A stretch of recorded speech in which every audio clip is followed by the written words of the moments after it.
नमस्कार दोस्तों, एक बार फिर से स्वागत है आपका एग्जाम स्टॉक्स के यूट्यूब चैनल में। दोस्तों डीआरडीओ एमटीएस 2020 के लिए जीके जीएस का 5वां मॉक टेस्ट लेकर हम आ चुके हैं और इस सेशन में हम लोग 25 महत्वपूर्ण क्वेश्चन देखने वाले हैं जो कि एग्जाम के पॉइंट ऑफ व्यू से बहुत इंपॉर्टेंट है। चलिए वीडियो को स्टार्ट करते हैं, देखते हैं आज का पहला क्वेश्चन। चलिए दोस्तों आगे बढ़ते हैं और देखते हैं आज का पहला क्वेश्चन। निम्नलिखित में से कौन सा प्रत्यक्ष कर नहीं है, ये आपको बताना है। कमेंट बॉक्स में सभी क्वेश्चन के लिए आपको 10 सेकंड का समय दिया जाएगा। चलिए बताइए जल्दी से, निम्नलिखित में से कौन सा प्रत्यक्ष कर नहीं है। ठीक है, उससे पहले बता दूं, व्हाट्सएप ग्रुप ज्वाइन नहीं किए तो डिस्क्रिप्शन में लिंक है, उसे ज्वाइन कर लीजिए दोस्तों। चलिए जल्दी से बताइए इसका आंसर।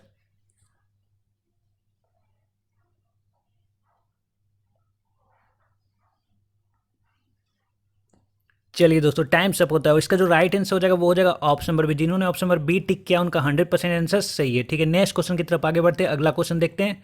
निम्नलिखित में से कौन राजकीय कर नहीं है। ठीक है, कौन है जो राजकीय कर नहीं है वो आपको बताना है कमेंट बॉक्स में।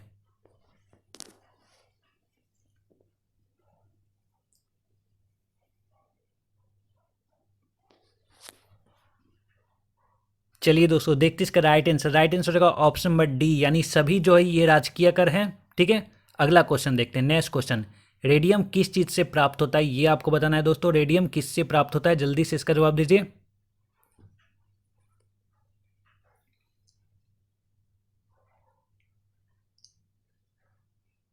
बहुत अच्छे दोस्तों, देखते हैं इसका राइट आंसर हो जाएगा pitchblende. Option number C is the right answer. Radium pitchblende से प्राप्त होता है। ठीक है, आगे बढ़ते हैं। अगला क्वेश्चन है, सिरका का व्यापारिक नाम क्या है। सिरका का व्यापारिक नाम हमेशा एग्जाम में पूछा जाता है दोस्तों। इसका जवाब जल्दी से दीजिए कमेंट बॉक्स में।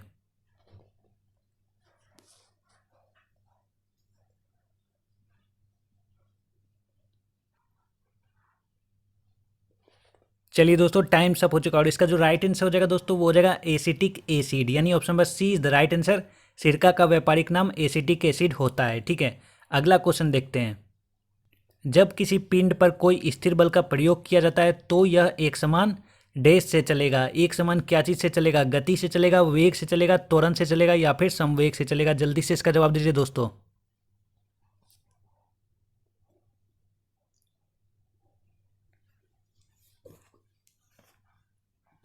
ओके दोस्तों, देखते हैं इसका राइट आंसर हो जाएगा ऑप्शन नंबर सी। जब किसी पिन पर कोई स्थिर बल का प्रयोग होगा तो वो एक समान त्वरण से चलेगा। ठीक है, अगला क्वेश्चन देखते हैं। नेक्स्ट क्वेश्चन, निम्नलिखित में से कौन सा युग्म सुमेलित है। कौन सा युग्म सुमेलित है ये आपको बताना है कमेंट बॉक्स में दोस्तों। जल्दी से देखिए चारों ऑप्शन और इसका जवाब दीजिए।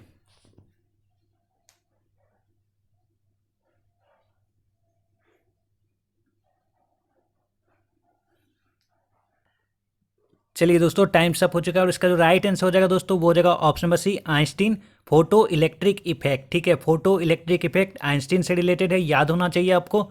ठीक है, नेक्स्ट क्वेश्चन की तरफ आगे बढ़ते हैं दोस्तों। अगला क्वेश्चन देख चलिए दोस्तों नेक्स्ट क्वेश्चन देखते हैं। क्रायोजेनिक्स एक विज्ञान है जो संबंधित है, क्या चीज़ से संबंधित है ये आपको बताना है दोस्तों। उच्च तापमान से, निम्न तापमान से, परमाणु ऊर्जा से या फिर आणविक विज्ञान से। बहुत सिंपल क्वेश्चन है, जल्दी से जवाब दीजिए कमेंट बॉक्स में दोस्तों।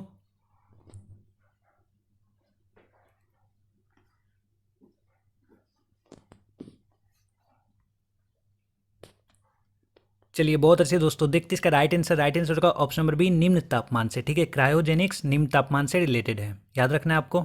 ठीक है, अगला क्वेश्चन है दोस्तों, प्रकाश का तरंग सिद्धांत प्रस्थापित किसने किया था। ठीक है, प्रकाश का तरंग सिद्धांत किसने प्रस्थापित किया था ये आपको बताना है दोस्तों कमेंट बॉक्स में।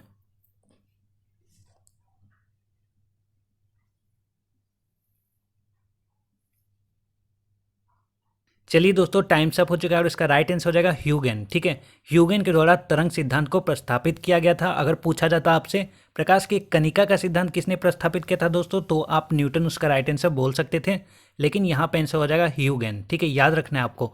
नेक्स्ट क्वेश्चन देखते हैं दोस्तों। पुराणों की संख्या कितनी है, बार बार एग्जाम में रिपीट होता है। पुराणों की संख्या कितनी है, 16, 18, 20 या फिर 22। कमेंट कीजिए दोस्तों, जल्दी से इसका आंसर दीजिए कमेंट बॉक्स में।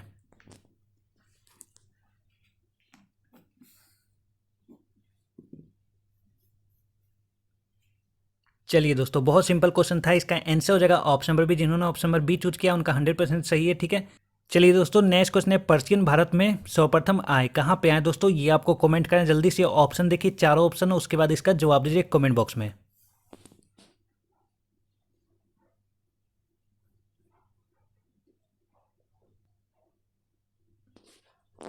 चलिए टाइम सब हो चुका है। इसका जो राइट आंसर होगा दोस्तों वो होगा सूरत में। ठीक है, पर्शियन सबसे पहले सूरत में आए थे। ठीक है, नेक्स्ट क्वेश्चन देखते हैं। अगला क्वेश्चन, चांद बीबी जिन्होंने अकबर के बल के सामने समर्पण कर दिया दोस्तों, वह किसकी शासिका थी? ठीक है, ये आपको बताना है। अकबर के बल के सामने समर्पण कर दिया था चांद बीबी ने, वह किसकी शासिका थी, कहाँ की शासिका थी, ये आपको कमेंट बॉक्स में बताना है दोस्तों।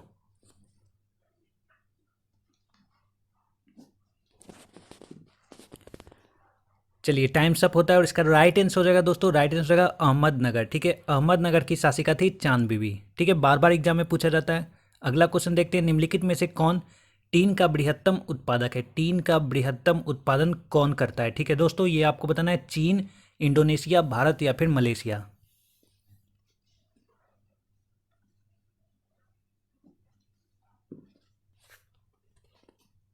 चलिए दोस्तों देखते हैं इसका राइट आंसर। राइट आंसर हो जाएगा मलेशिया। ठीक है, मलेशिया टीन का बृहत्तम उत्पादक कंट्री है। ठीक है, अगला क्वेश्चन देखते हैं, दक्कन पर विजय प्राप्त करने वाला प्रथम मुसलमान कौन था? ठीक है, ये आपको बताना है। मुस्लिम शासक कौन था जिन्होंने सर्वप्रथम दक्कन पे विजय प्राप्त की थी? ठीक है, जल्दी से इसका जवाब दीजिए दोस्तों कमेंट बॉक्स में।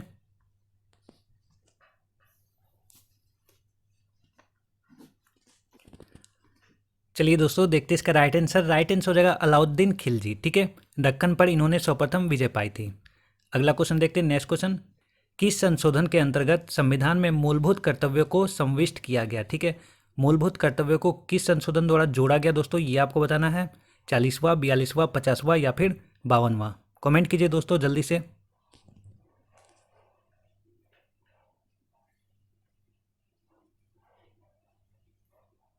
चलिए दोस्तों सभी ने राइट आंसर दिया। इसका राइट आंसर हो जाएगा 42वां। Option number B is the right answer. 42वें संशोधन में मूलभूत कर्तव्यों को जोड़ा गया था। कब जोड़ा गया था? 1976 में। ठीक है, नेक्स्ट क्वेश्चन देखते हैं। अगला क्वेश्चन, काम करने के लिए अधिकार को राज्य के नीति निर्देशक तत्वों में निम्नलिखित अनुच्छेद में रखा गया है? ठीक है, किस अनुच्छेद में रखा गया है ये आपको बताना है। काम करने के अधिकार को जल्दी से जवाब दीजिए दोस्तों।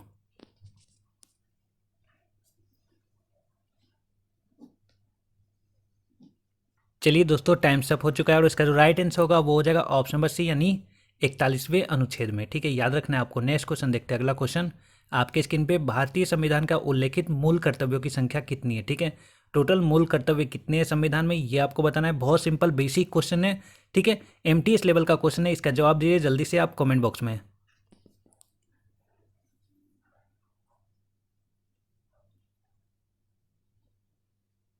चलिए दोस्तों टाइम अप हो चुका है और इसका जो राइट आंसर हो जाएगा दोस्तों वो हो जाएगा 10। ठीक है, मूल कर्तव्यों की संख्या 10 है।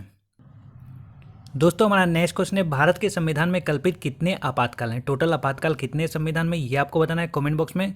1, 2, 3 या फिर 4? जल्दी से इसका जवाब दीजिए दोस्तों।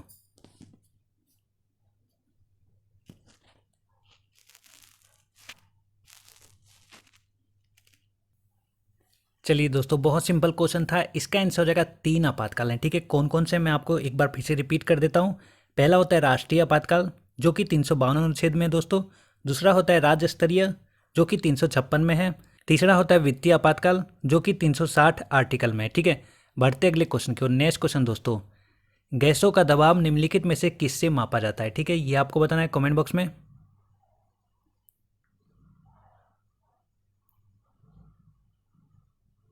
चलिए देखते हैं इसका राइट आंसर दोस्तों। राइट आंसर हो जाएगा मैनोमीटर। ठीक है, गैसों का दबाव मैनोमीटर से मापा जाता है। ओके, अगला क्वेश्चन दोस्तों, समुद्र जल से शुद्ध जल किस क्रिया द्वारा प्राप्त होता है? ठीक है, ये आपको बताना है कमेंट बॉक्स में। जल्दी से इसका जवाब दीजिए, ऑप्शन आपके सामने है।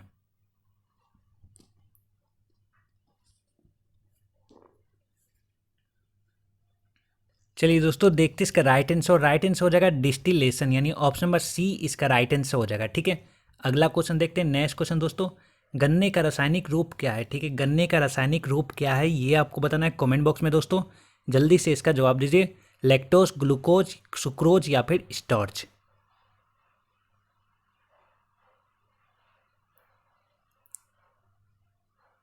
चलिए दोस्तों काफ़ी सिंपल क्वेश्चन था। इसका राइट आंसर हो जाएगा सुक्रोज। ठीक है, गन्ने का रासायनिक रूप सुक्रोज होता है। ठीक है, अगला क्वेश्चन देखते हैं। नेक्स्ट क्वेश्चन, किस प्रकार के दृष्टि दोष के लिए अवतल लेंस का उपयोग किया जाता है? कमेंट बॉक्स में इसका जवाब दीजिए दोस्तों।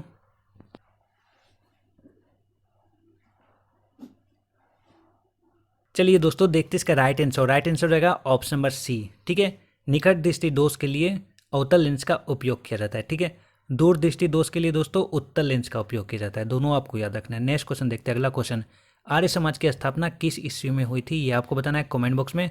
1870, 1872, 1873 या फिर 1875।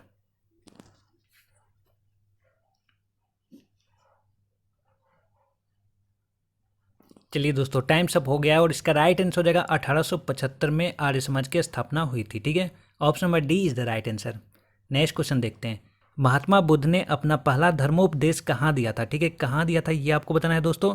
लुम्बिनी में, बोधगया में, सारनाथ में या फिर कपिलवस्तु में, हमेशा पूछा जाता है एग्जाम में। जल्दी से इसका जवाब दीजिए कमेंट बॉक्स में।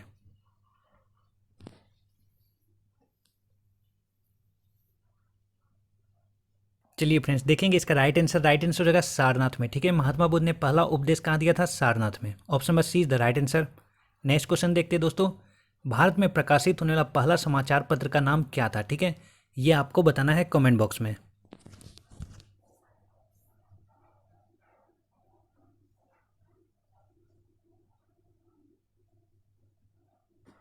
ओके गाइज, देखते हैं इसका राइट आंसर हो जाएगा बंगाल गजट। ठीक है, ये जो समाचार पत्र है दोस्तों सबसे पहले भारत में प्रकाशित हुआ था। ठीक है, कब हुआ था ये भी आपको याद रखना है, 1780 ईस्वी में। ठीक है, नेक्स्ट क्वेश्चन और आज का अंतिम क्वेश्चन है, हिस्ट्री ऑफ ब्रिटिश इंडिया के लेखक कौन है। ठीक है, इसका जवाब दीजिए कमेंट बॉक्स में दोस्तों। अंतिम क्वेश्चन है और अच्छे से तैयारी करते रहिए दोस्तों, रेगुलर क्लास करते रहिए, आपकी तैयारी बहुत अच्छी होने वाली है। इसका जवाब दीजिए कमेंट बॉक्स में, हिस्ट्री ऑफ ब्रिटिश इंडिया के लेखक कौन है।